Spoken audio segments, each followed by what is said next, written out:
এবারের নির্বাচন 14, 18, 24-এর মতো হলে জাতির ভাগ্যে চরম দুর্ভোগ নেমে আসবে বলে মন্তব্য করেছেন জামায়াতের সেক্রেটারি জেনারেল মিয়া গোলাম পরওয়ার। প্রশাসনকে নিরপেক্ষ থেকে সব প্রার্থীকে সমান সুযোগ নিশ্চিত করারও আহ্বান জানান তিনি।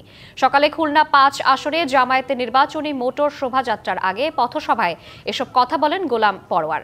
অতীতে রাজনৈতিক পক্ষপাতমূলক কাজ করে অনেক পুলিশ কর্মকর্তা ও দায়িত্বশীল ব্যক্তি পরে আইনি জবাবদিহিতে পড়েছেন।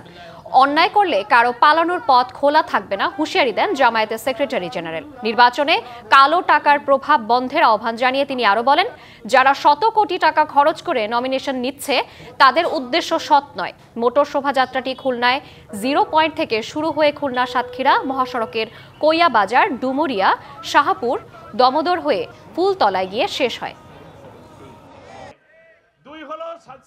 14, 18, 24-এর মতো নির্বাচন হয়, জাতির ভাগ্যে দুর্ভোগ নেমে আসবে।